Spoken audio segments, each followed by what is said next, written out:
Johnny Dollar. This is Frederick Keeley at Masters Insurance and Trust Company. How are you, Mr. Keeley? Why, fine, thank you, but that's rather beside the point. I have a bit of a problem, Mr. Dollar. Haven't we all? Huh? Beg your pardon? Nothing, sir. Just go on, please. Well, Mr. Dollar, one of our claimants, that is to say the beneficiary of a small insurance policy, apparently never received the check for $3,000 we sent him. I'm afraid I don't get it, Mr. Keeley. Why call on me? What do you mean, sir? Well, all you have to do is call the bank, stop payment on that check, and issue another. I'm afraid not, sir. Why not? I said apparently never received it. I use that word advisedly. Well? Because it so happens the check we sent him has been cashed. Oh. Yes, properly endorsed and apparently cashed by the claimant, the beneficiary himself. Apparently. Yes, and again, I use the word advisedly. Well, then it kind of means one of two things. Either this beneficiary is trying to collect the money twice, yes, or somebody else got to that check first. In which case, we have a little matter of forgery on our hands. Which, of course, should exact the fullest possible penalty of the law. Will you look into it for us? Sure, Mr. Keeley. Why not?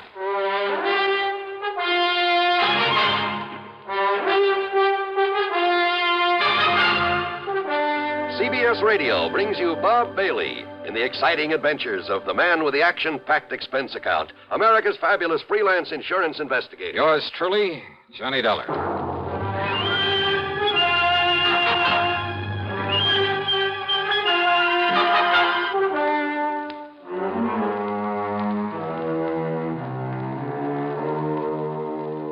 Expense account submitted by Special Investigator Johnny Dollar to the Masters Insurance and Trust Company, Home Office, Hartford, Connecticut. Following is an account of expenses incurred during my investigation of the double exposure matter.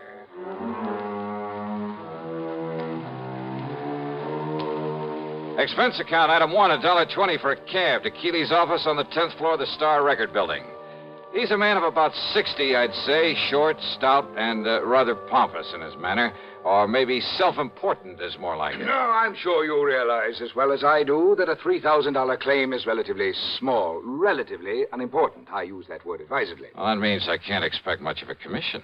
Huh? What's that? Nothing, sir. Go ahead, please. Yes. The fact remains that if the claimant, the beneficiary, thinks he can get away with collecting twice on the policy... Seems to me he'd have to be pretty stupid to try a thing like that. Oh, you're right. You're entirely right, sir. Exactly the way I feel about it. And Peter Upman is not a stupid man, so far as I have been able to determine. Upman? The beneficiary. In other words, it becomes evident, and I use that word advisedly, that someone else got hold of that check, endorsed it with Peter Upman's name, signed the receipt, of course, and, shall we say, left for parts unknown. In other words, we are faced with a case of forgery. Yeah, I think I suggested something of that sort. Why, yes, of course you did. And forgery is a serious matter, sir. I'll go along with you on that. Not only in this particular instance, because of the relatively small amount involved, and I use that term advisedly. Oh, I'm sure you do. But because it could lead to other attempts where perhaps much larger amounts could be involved. So you want me to see if I can run down this forger for you? No. No? Why do you say that? If we are to believe the People's National Bank over in Milford. Milford, Connecticut? That's right.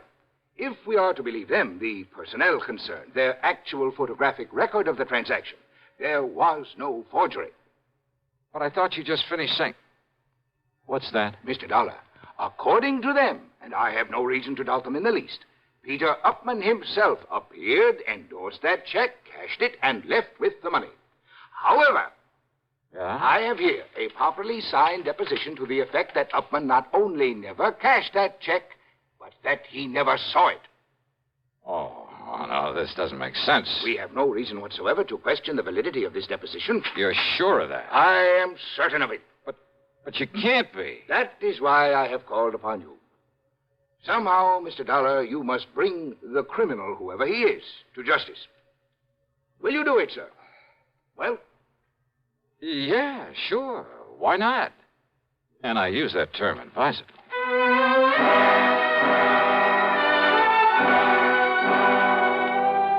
Naturally, my first move was to drive on down to Milford. On the expense account, that rings up item 2, $5.25 for a tank full of gas for my own car. The People's National Bank was closed for the day, so I registered at the Milford Arms, ate some dinner. That's item 3, another $5.25. That is, including a couple of drinks beforehand. Then I drove over to the address of Mr. Peter Upman. Pete, living alone in a small apartment on East Willow Drive, turned out to be about 33. He was tall, husky, good-looking. The football type with a big shock of red hair. Very nervous, though. The kind who doesn't stay put anywhere for very long.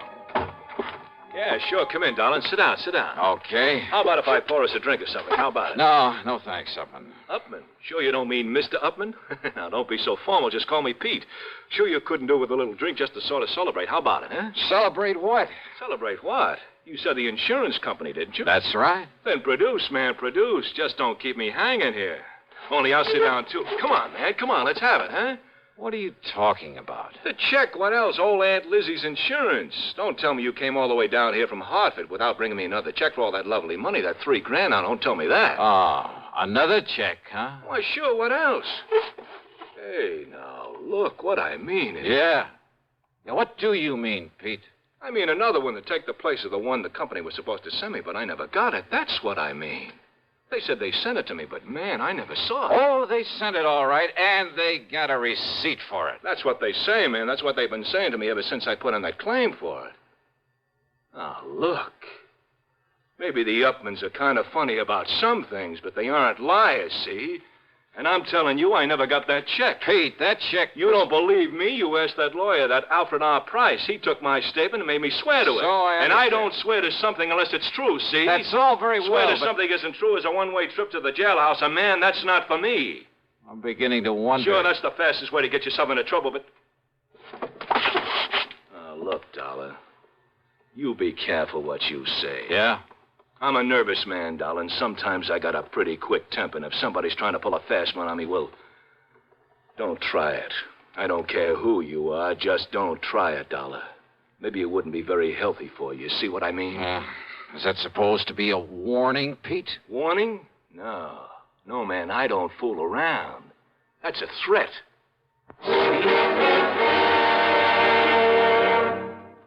And now, Act Two of yours truly, Johnny Dollar. Trying to reason with Peter Upman didn't work. He was much too anxious to use his fists. And from the looks of him, he might have done very well with them. He maintained he'd never received the insurance check, that he wanted the money, wanted it fast, and that's all there was to it. That I had my choice of getting it for him or else. He made it plain that if I didn't like his attitude, he'd be perfectly willing to pound some sense into my head.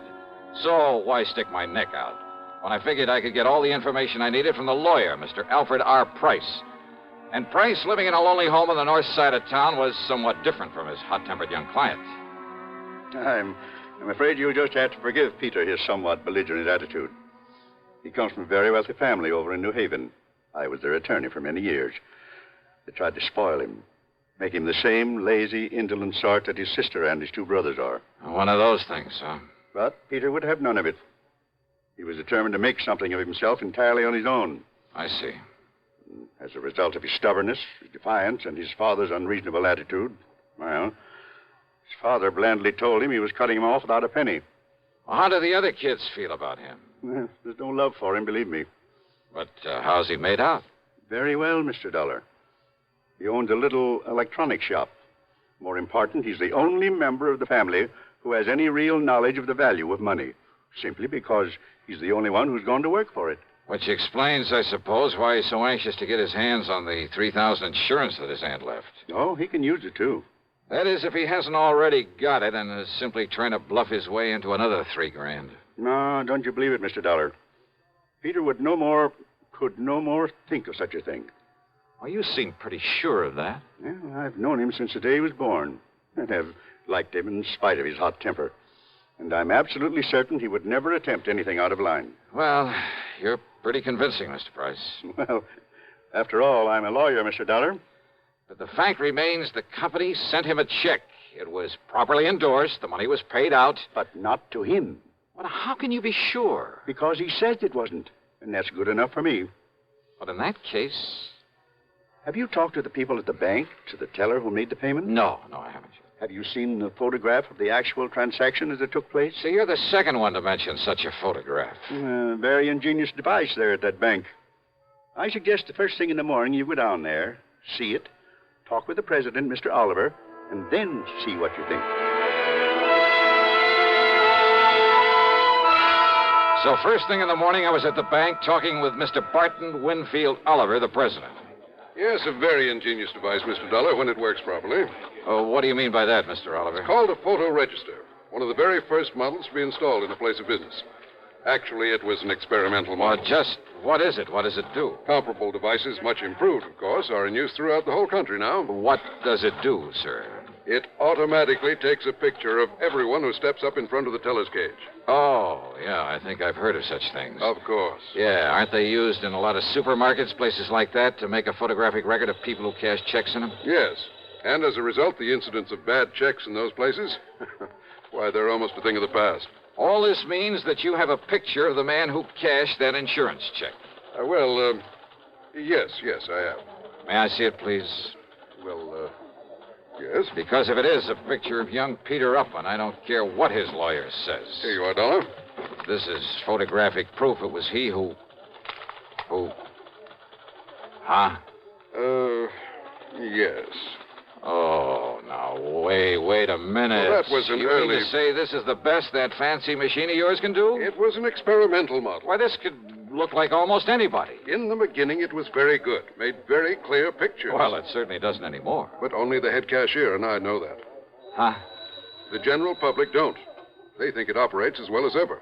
So it serves its purpose. Yeah, how? Because anyone thinking of trying anything is scared by it. Oh, great. Then this photo doesn't really mean a thing. Oh, sure, in a way it does look somewhat like Peter Upman. Same build, same general sort of face, even the same shock of hair. But it's so blurred, so indistinct, like a double exposure. Yes, I know.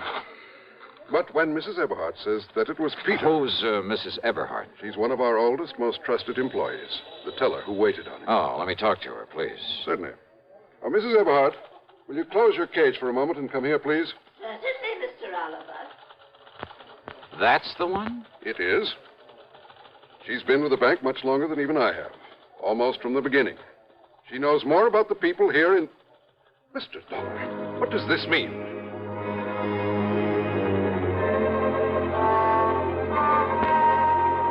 I casually pulled my gun out of its holster, and I held it casually in front of my chest, waiting for Mrs. Eberhardt to come over. Because I'd had a real good look at her when she turned to answer Mr. Oliver. And suddenly I began to see things a lot more clearly.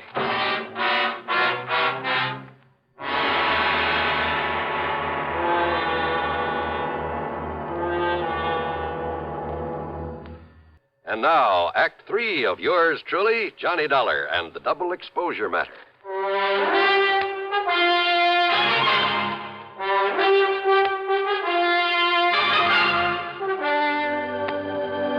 Dollar, that revolver. Just take it easy, Mr. Oliver, and don't mention it to her when she comes over here. But good heavens, man. Wait now. Here she comes. Yes, Mr. Oliver, you wished... Oh, I'm so sorry, Walter. Okay, Abby. Only I'm not Walter, I'm Jim. Oh, yes, of course, Jimmy. Right over here, Mrs. Eberhardt. Oh, I know, Mr. Oliver. I can... Oh, dear, these chairs are all over the place. Abby, I want you to meet my friend, Mr. Johnny Dollar. Oh, Mr. Johnny... Oh, I am so sorry. I didn't mean to bump into you, Mr. That's Dollar. all right, that's all right. But how do you do? Oh, and I see you smoke a pipe, too, just like Mr. Oliver does. Yeah, you'd better take a real close look at this, Mrs. Eberhardt. What? The way you look real close at all the money you handle there at the counter, at the deposit slips and so forth. A real close look, huh? Oh, why, it's a pistol. Yeah. But good heavens. How long since you've had a new prescription for those glasses of yours? Oh, look here, young man, if this is a holdup... How long? Shall I cry for help, Mr. Oliver? No, Abby. Better answer my question. Young man, I don't see that it's any of your business. I thought so. And if you're here in the bank for any And nefarious... this is the person who identified Peter Upman for you. Now, look here, Dollar. Yes, you look here, young man. Look, huh? That's right.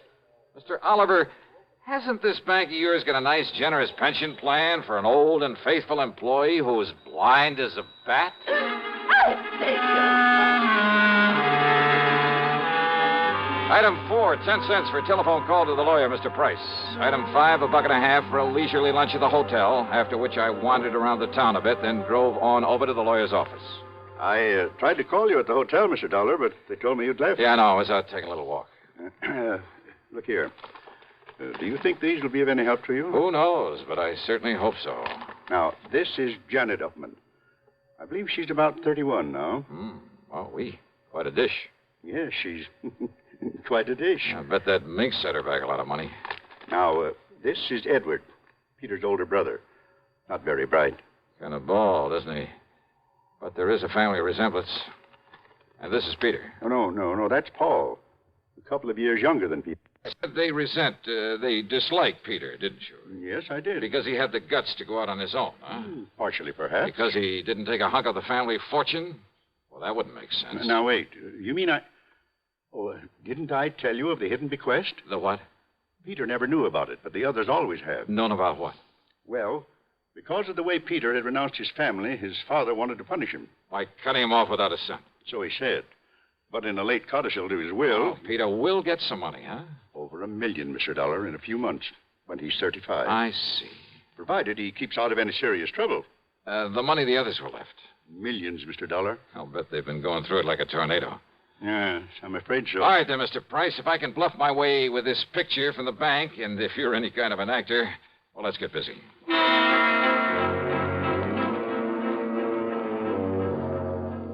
I telephoned to Peter, told him to come over. Mr. Price called the others. They didn't care particularly about seeing Pete again, but Price told them some of the as-yet undistributed money was at stake, and they quickly changed their minds. So, about an hour and a half later, there was a gathering of the Upman clan there at the office of the old attorney.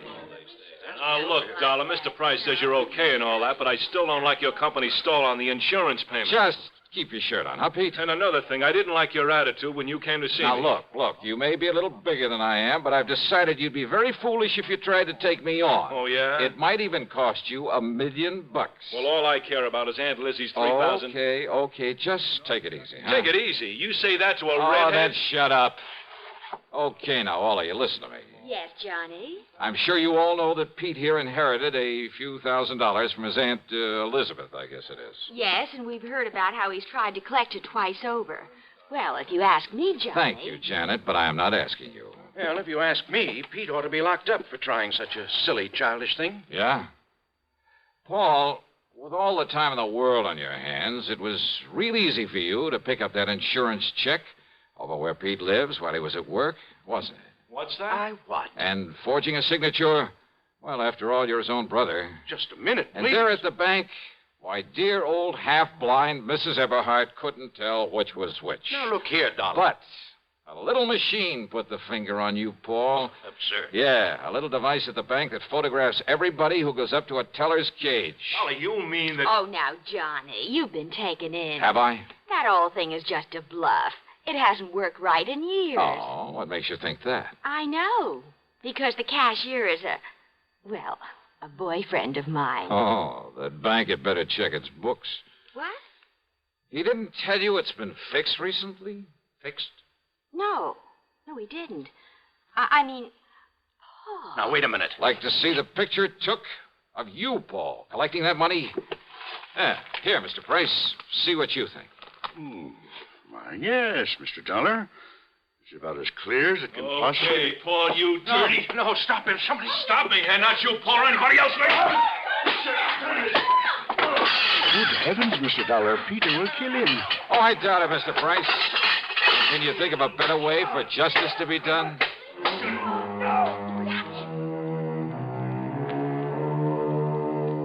Yeah, Peter paid Paul on this one, but I mean royally. And I must confess it did my heart good to watch him. And Pete, bless his fighting Irish heart. Yep, he'll be a millionaire one of these days. He's earned it. Expense account total, including hotel and food, $17.20. Yours truly, Johnny Dollar.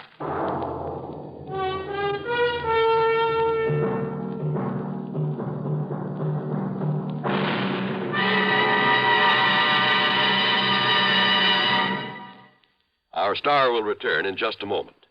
Now, here is our star to tell you about next week's story. Next week, a story of a deadly swamp and 4 dedicated killers. Their intended victim? Well, join us, won't you? Yours truly, Johnny Dollar.